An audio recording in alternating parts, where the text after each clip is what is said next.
Teknologi yang sudah resmi dilarang di puluhan negara, sudah kena denda miliaran, sudah direset di pengadilan, sudah dibilang melanggar hak asasi manusia oleh PBB sendiri. Tapi anehnya teknologi itu masih dipakai, masih jalan, masih menghasilkan uang diam-diam di balik layar, di kantor pemerintah, di kantor polisi, bahkan mungkin ada di HP yang lagi kamu pegang sekarang. Ini bukan soal teori konspirasi, ini soal dokumen resmi, putusan pengadilan, dan laporan investigasi yang datanya bisa kamu cek sendiri tentang bagaimana sebuah teknologi bisa dinyatakan ilegal di satu negara, tapi tetap dijual, tetap dipakai, tetap untung di negara lain. Kadang bahkan di negara yang katanya melarang itu sendiri, video ini bukan cuma soal AI, ini soal siapa yang sebenarnya punya kuasa buat menentukan mana yang boleh dan mana yang tidak boleh. Dan kenapa aturan itu ternyata jauh lebih rapuh dari yang kita kira. Coba kita mulai dari pertanyaan sederhana. Kalau sesuatu itu berbahaya, kenapa nggak langsung dihapus dari muka bumi? Jawabannya, karena hukum itu punya batas negara, sementara teknologi nggak punya batas sama sekali. Satu negara bisa bikin undang-undang paling ketat sedunia, tapi kalau perusahaan pembuat teknologinya berbadan hukum di negara lain, serversnya di negara lain, dan penggunanya tersebar di seluruh dunia, larangan itu cuma berlaku di atas kertas untuk wilayah itu saja. Di luar sana, bisnis jalan terus. Ini seperti larang rokok di satu kota, tapi pabriknya ada di kota sebelah dan toko-toko di kota sebelah itu tetap boleh jual bebas. Orang yang mau tetap bisa dapat, cuma harus jalan sedikit lebih jauh. Nah, dalam dunia AI, jalan sedikit lebih jauh itu semudah pindah yurisdiksi hukum, ganti nama perusahaan atau jual produk yang sama dengan label berbeda ke negara yang aturannya lebih longgar. Sekarang mari kita beda satu persatu. Ada 4 teknologi besar teknologi AI yang sudah dilarang, dibatasi, atau dikencam secara resmi tapi tetap eksis sampai hari ini. Facial recognition, tingkat militer, sistem penilaian sosial berbasis algoritma, dan senjata otonom yang bisa menentukan sendiri siapa yang mati. Ini bukan daftar acak, ini pola yang berulang. Teknologi diciptakan untuk tujuan yang kedengarannya masuk akal, keamanan, efisiensi, ketertiban, lalu berkembang jadi alat yang dipakai buat mengawasi, mengontrol, bahkan menghancurkan jauh melampaui niat awalnya. Ada perusahaan bernama Clearview AI, model bisnisnya sederhana tapi mengerikan. Kalau dipikir dalam-dalam, mereka mengumpulkan miliaran foto wajah dari internet, Instagram, Facebook, berita, forum, apa saja yang bisa di-scrap tanpa izin dari orang-orang di foto itu. Lalu database itu dijual ke kepolisian dan lembaga swasta sebagai alat pencarian wajah. Kamu upload satu foto wajah, sistem itu bisa menemukan identitas orang tersebut dari database miliaran gambar dalam hitungan detik. Beberapa negara Eropa, Prancis, Italia, Yunani, Inggris sudah menjatuhkan denda dan perintah penghapusan data terhadap Clearview AI karena dianggap melanggar aturan perlindungan data pribadi. Kanada dan Australia juga menyatakan prakteknya ilegal. Tapi Clearview AI masih beroperasi, masih dipakai lembaga penegak hukum di banyak negara bagian Amerika Serikat. Kenapa? Karena aturan tiap negara berbeda-beda dan penegakan lintas batas itu ribet, lambat, dan sering nggak ada giginya. Ini yang bikin saya berpikir, larangan tanpa penegakan itu cuma jadi menyatakan moral, nggak lebih dari sekedar kami tidak setuju, bukan kami menghentikan. Dan yang lebih menarik lagi, teknologi serupa juga dipakai untuk pengawasan massal berbasis kamera CCTV di ruang publik. Beberapa kota di dunia sudah melarang penggunaan facial recognition oleh aparat karena terbukti punya bias salah mengenai wajah orang kulit berwarna jauh lebih sering dibanding wajah orang kulit putih.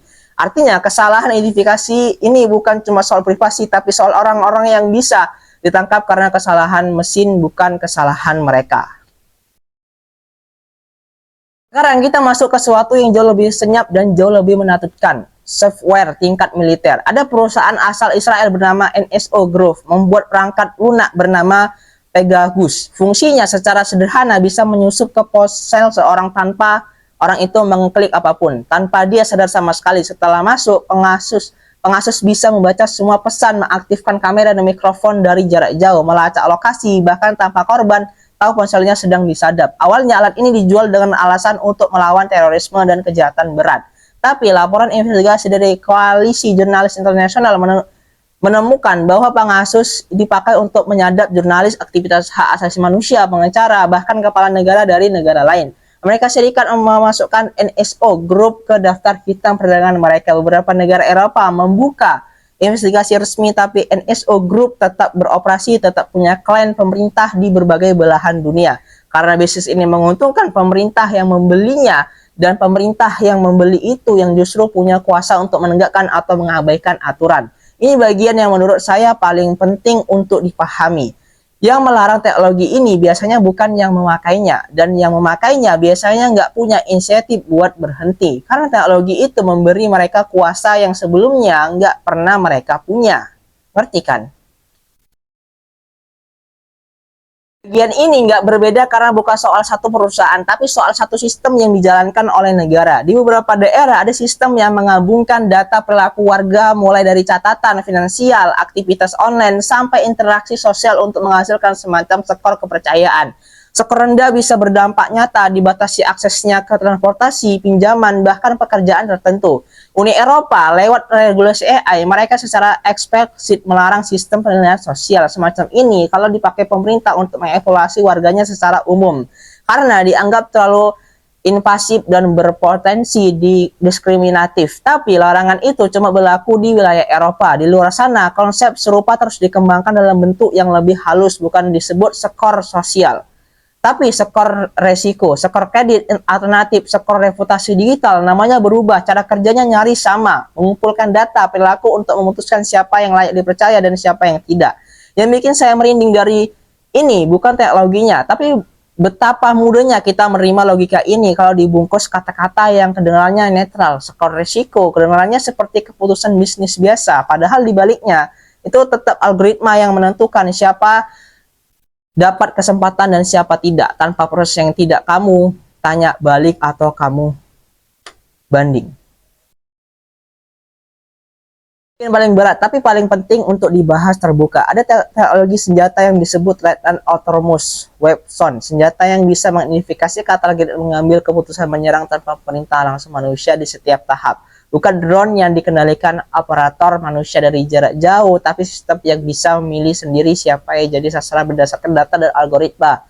Ratusan ilmuwan termasuk nama-nama besar di bidang kecerdasan buatan sudah menandatangani surat terbuka meminta perlawanan global terhadap senjata semacam ini. Beberapa forum PBB sudah membahas regulasi ini bertahun-tahun, tapi sampai hari ini belum ada perjanjian internasional yang benar-benar mengikat dan ditegakkan secara global, karena negara-negara dengan kekuatan militer besar nggak mau batasi diri sendiri kalau negara lain berpotensi mengembangkan hal yang sama secara diam-diam. Ini logika perlombaan senjata klasik, cuma sekarang senjatanya berpikir sendiri.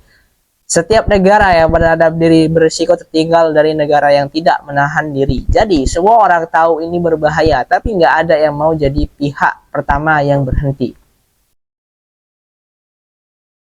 Sekarang mari kita tarik semua ini ke pertanyaan yang lebih dalam. Kenapa pola ini terus berulang? Kenapa larangan ini seolah-olah nggak pernah benar-benar menghentikan apapun? Jawabannya pertama, karena hukum terlalu lebih lambat dari teknologi.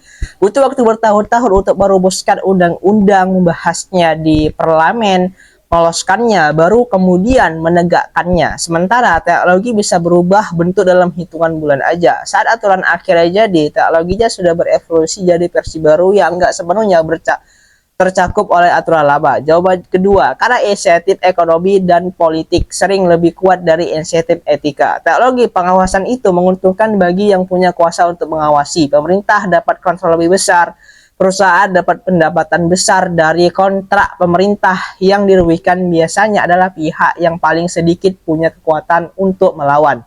Warga biasa, jurnalis, independen, aktivitas masyarakat sipil. Jawaban ketiga adalah, dan ini yang paling jarang dibicarakan, larangan itu sering cuma soal citra, bukan soal substansi. Sebuah negara bisa mengeluarkan pernyataan resmi, kami melarang teknologi ini, untuk terlihat bertanggung jawab di mata dunia, sambil tetap membela teknologi serba lewat jalur yang lebih tertutup, lewat kontrol pihak ketiga, atau lewat kerjasama dengan negara lain yang aturannya lebih longgar. Ini yang saya sebut sebagai moralitas kertas. Aturan yang ada bukan untuk benar-benar mengubah perilaku, tapi untuk memberi kesan bahwa perilaku itu sudah diatasi. Nah, di titik ini kita perlu jujur soal posisi kita sebagai pengguna biasa.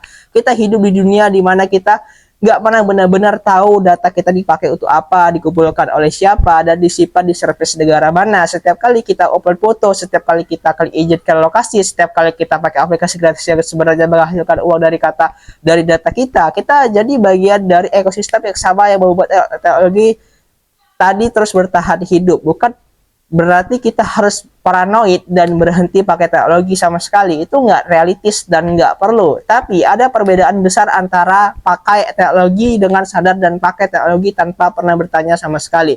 Coba pikirkan analogi ini. Kalau kamu beli makanan dari warung yang kamu nggak tahu bahannya dari mana, kamu mungkin tetap makan karena rasanya enak dan harganya murah. Tapi kalau ada laporan bahwa warung itu pernah pakai bahan berbahaya dan tetap bukan karena belum ada yang benar untuk mereka, apa kamu masih akan makan di situ tanpa berpikir dua kali? Jadi, apa yang bisa kita lakukan sebagai orang biasa yang gak punya kuasa buat mengubah kebijakan negara secara langsung? Pertama, mulai dari kesadaran kecil. Cek izin aplikasi di Ponselmu. Banyak aplikasi yang minta akses kamera, mikrofon, dan lokasi padahal fungsinya gak pernah butuh itu. Itu langkah paling sederhana yang bisa langsung kamu lakukan hari ini. Kedua, dukung jurnalisme, investigasi, dan organisasi yang mengawasi penyalahgunaan teknologi. Sebagian besar kasus yang saya sebutkan tadi terbongkar bukan karena pemerintah proaktif mengungkapkannya, tapi karena kerja keras jurnalis dan peneliti independen yang mengenali data itu satu persatu. Ketiga, dan ini yang paling penting, jangan berhenti bertanya. Setiap kali ada teknologi baru yang diklaim untuk keamanan atau untuk kemudahan, tanyakan siapa yang benar-benar diuntungkan dan siapa yang berpotensi dirugikan. Pertanyaan sederhana itu yang sering hilang di tengah euforia terhadap teknologi baru. Kalau video ini membuat mata kamu soal betapa rapuhnya batasan antara dilarang dan masih dipakai, saya harap kamu mau berbagi ini ke orang lain. Bukan supaya kita jadi takut sama teknologi, tapi supaya kita jadi lebih sadar terhadap sistem yang sebenarnya bekerja di balik layar kehidupan kita sehari-hari. Terus di kolom komentar, menurut kamu teknologi mana yang paling mengkhawatirkan dari 4 yang kita bahas tadi? Dan kalau kamu mau saya bahas lebih dalam soal salah satu topik ini, misalnya soal Pegasus atau soal sistem penilaian sosial, kasih tahu saya di kolom komentar biar jadi bahan video berikutnya. Terima kasih sudah nonton sampai akhir. Sampai jumpa di video selanjutnya.